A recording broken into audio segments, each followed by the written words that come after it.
Whenever you share an idea, you're putting it on trial. There's a smart way to share it, and then the usual way. Do they get it? Do they see it your way? They're judging your work, and then they make a decision. Is it for them or not?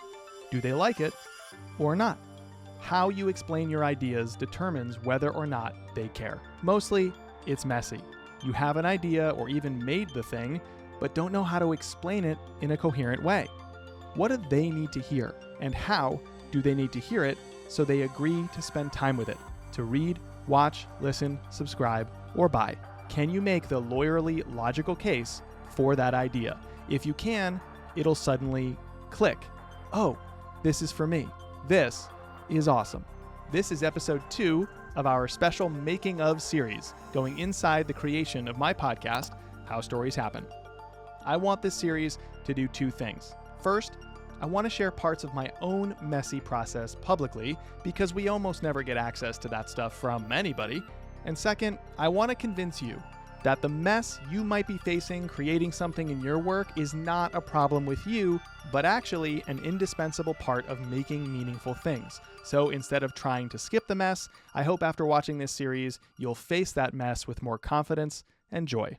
So just to recap from last time. 1, the mess is not the problem. It is the actual work, and we all go through it no matter how experienced we are. I shared how I turned that messy making into public aeration of my ideas through content, almost like a comedian goes to small comedy clubs to work out material. That's kind of how I use social media and other projects that I use. The second mess is the focused making. This is what we talk about when we talk about creating content, and that is messy, but we can learn to direct it and control it, maybe move through it with more joy, and of course, stop fearing it. 3, the first part of my messy making is to develop the premise for my show. The premise is that big idea driving it all. It's a defensible assertion that you're making about what should be or what you would like to explore, despite what the status quo might look like, from which everything else follows. My assertion about storytelling: you don't experience stories, you experience life, then turn that into stories. It's a craft. So on my new show, we're putting the crafting on display. Every episode, a creator dissects a signature story piece by piece. Even that explanation was actively developed because all parts of a project and all pieces of an idea can be actively tested and improved and communicated in ways that they actually resonate with others. And so last time I took you into pieces of my own premise development process. Spoiler alert, it's a mess. But it's a mess I love, and I want you to love your own messy making process too. So today we're moving on from the premise to the second piece of show development. A show is really just the combination of 3 different things: the premise, the format, and the talent.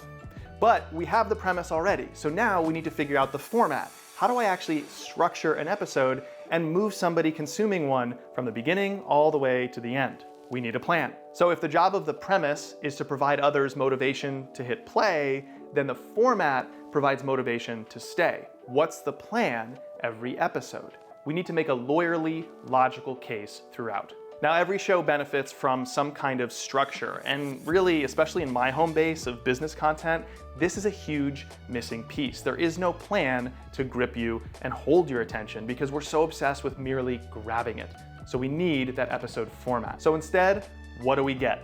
A brief intro, maybe with way too much production polish to it compared to the actual content of the show, a 45-minute forgettable interview with no plan or structure that you've heard 700 times before, and then roll credits. Not good enough. My show needs an episode rundown, aka run of show, aka show flow. I need to know what are all the moments, blocks, and beats from start to finish so I can honor the golden rule of storytelling.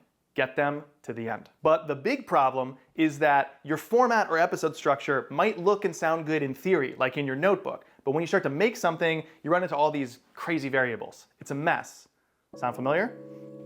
The theory of how you think you should make your case doesn't matter once you run up into all kinds of resistance. There are objections, misconceptions, whatever conventional wisdom they face about something, all of it. All of which needs to be acknowledged or overcome whenever you make your case, because you have to make a logical case for anybody to care about your ideas. I actually do this all the time as a professional public speaker. You need to have a conversation with the audience, hitting every single thing that they need to hear in the right order so they see what you already see. You're having a dialogue. The problem is their half of it is completely implied. So you have to anticipate what questions or needs they'll have all along the way as you make your logical case. Their half's implied. But if they were to actually talk back to you, it might sound something like this. How is this gonna help me? Aren't I already trying to do that? So why not keep doing it that way? So what else should I do? Who's done this before? How can I do this? On a show, or really in any content we create, it deserves its own unique format so that you can make this logical case. Because remember, for people to get on board with your ideas, it has to seem irresistible, inescapable, obvious, and even safer than whatever they're doing or thinking or saying right now. It's not enough just to tell them to act or to get on board with you or go with you. To get actual buy-in, you can't just demand it. You have to inspire it. That's not about grand emotional gestures. It's about how you weave together the emotional change that you have in store for them with a logical case that gets them on board. In the case of a show, you need an episode format so that it flows as you make the case for your premise and all the ideas underneath that big one every single episode. So the premise is clear. We established that last time. Today, how do we develop a format that makes a lawyerly, logical case for the thing I believe you should care about? Let's make a mess. One thing that separates creators from everybody else is everybody else has like a rational response to their creative heroes. They look at something that they love and go, wow, that's amazing, you're amazing, and I could never do that. That's a rational response. What we do as creators is we look at our creative heroes and we go, wow, that's amazing, and then we're the freaks that go, and I'm gonna make something like that. This is not rational thinking. And it's all because we're not thinking with this. We are led by this and this. And that matters. But I said led by that because eventually we have to engage this to ensure that our mess doesn't become entirely unbearable, forcing us to stop. So a big shift in every creator's career is after the reaction of like, wow, that's amazing, and I wanna make that, we recognize, well, that was by design. They actually had a plan. And I should too. They knew what they were doing. There are all these little hidden structures and techniques and pieces of their plan. They kind of see the code of the creative matrix. And if they see it, how can we see it? I remember the first time I sat down to watch my favorite storyteller after realizing that. I grabbed a notebook and a pen, and I watched an episode of Anthony Bourdain's Parts Unknown. I thought, okay, what the heck is Bourdain and his team actually doing to me during an episode that makes me so gripped, so inspired? I wrote down, cold open, dramatic, intriguing voiceover lines, set to B-roll and music, ends with a final open-ended question. Purpose, intrigue us and get us committed. And that lasted about 20 seconds. A block, he meets a chef, walks around, gets lunch together, talks about the problems of the region. Purpose, set the stakes and get the local perspective. 3 minutes, and so on. Was that Bourdain and his team's actual plan? Definitely not. But they definitely did make some choices that we don't have access to that caused us to think or feel what they wanted us to think or feel. Storytelling and production are ultimately forms of manipulation. Use them for good, inspire change, help people think or feel or connect to other people or ideas like them that they need to hear. But you can't do any of that stuff if you don't have their time. You need to hold their attention and get them to the end. So the thing I was doing with Bourdain's episodes, I've done with lots of projects of mine. It's part of my own messy making process. I don't know if there's a technical term for it, so I just named it an extraction. I'm gonna look at something I admire, understand that they're getting me to the end successfully, and what did they do along the way to do that? I'm going to extract the format, the structure. That's how I'll mimic my heroes. Not by stealing their style, it might not be my own. I need to modify their structure for my own style. So I'm going to do that again in the making of How Stories Happen to figure out that show's episode run. It is 9:30 p.m. We've officially gone over the 12-hour mark of me thinking about this show today. Not all the way through. Obviously, I had other things to do for work and for the family, but talked to myself about gonna get to bed early. And then I was just fidgeting on my phone, and I thought, you know, I should listen to the beginning of a cherry-picked episode of Song Exploder. just to see what I learned. Maybe they could spark some ideas. That won't lead me down a whole rabbit hole, idiot. So that was half an hour ago. So now it's 9:35, still awake. Probably should be going to bed. I'm exhausted. My toddler keeps waking up throughout the night. But I'm listening to Song Exploder on the big screen. I picked the episode on Closing Time by Semisonic. And historically, I've done these things. Usually I fill up like notebook pages now. I'm using a Kindle Scribe to do it now. But I do something, for lack of a better term, I call it an extraction. So I'm doing that now with Song Exploder. He's so economical with words, is Rishikesh. And so it's a very artful, deft intro, and it's short. So I want to make sure I'm doing that. So I'm like, how did he do that? And then where's the rest of the episode go? So literally, make sure you can see that. I have this notebook page. It's Extraction, Song Exploder, Closing Time episode. Open from 0 to 10 seconds. He just gives the show ID, really quickly pitching the premise, which he can do because it's a tight premise, and the name of the host.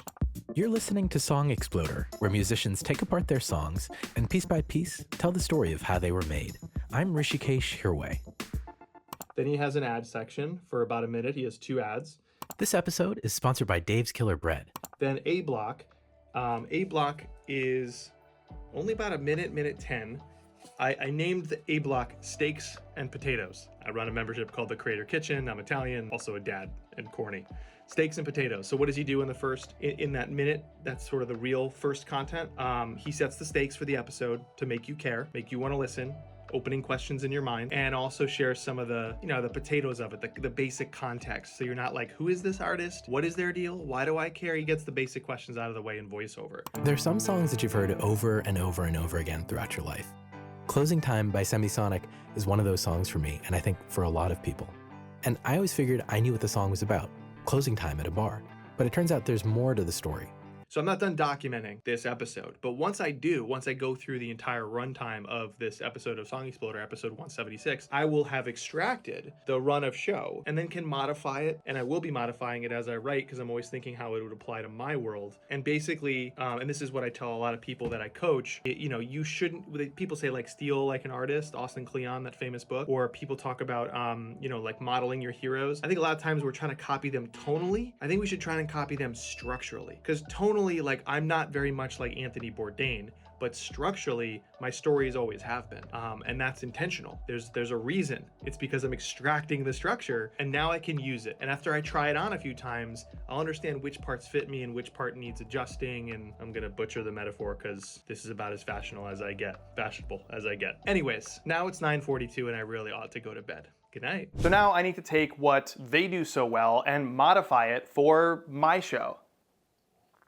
My own premise, my own message, my own style.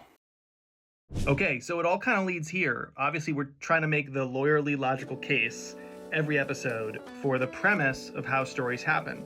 I'm making an assertion of how stories actually unfold. It's a craft. You don't go and experience amazing things and then convey that like a transcript of your life. You experience amazing things, maybe, but mostly not, mostly everyday life, and then you turn that into stories. And so we have to put that on display. So how am I going to try and make the case for you to shift your perspective on storytelling, or on today's big question or theme that relates to that perspective, to that premise on storytelling? There's like a few beats to the argument. I have to meet you where you're at and hit everything I need along the way. So in my notebook here, I just wrote down like what the initial beats might be. So like first, almost like housekeeping, but it matters. I have to pitch the premise. I want to ensure that you care right away. I want to convey, look, this is an original. This is not like every other show out there. This is not a commodified, generic business or career-based show. And I have this perspective on it. And I want to make that clear really crisply and succinctly. And I can, because I spent, as we saw in the previous episode, a lot of time developing the premise and the language to pitch it well. Then we're going to revisit this idea that I extracted from Song Exploder, this initial block that I'm calling Steaks and Potatoes. In my case, I'm going to do it a little bit differently than Song Exploder, because Song Exploder benefits from having all the different stems of their music that they can weave into the edit. Well, the music in my case is the storyteller's words. And so I want to create a montage, not the stereotypical pull quote from later in the episode that you place at the beginning, but a montage that has an arc to it, that has some drama to it, with a bunch of different clips from the guest to convey momentum right away and intrigue you. And then there'll be a section of voiceover to end Steaks and Potatoes with like a really big question or theme that we're exploring today, some open loops and other questions that we need answered, and then a really quick section to introduce you to who the guest is, what they do, and why they're credible, so that the guest doesn't have to do it, because I'm going to be able to do that better. That's how I think most hosts should operate, by the way. So you have the pitch of the premise, you have the steaks and potatoes to convey the basics, yeah, but also set the stakes and the intrigue, convey forward momentum, and then you march ahead with the next 3 sections.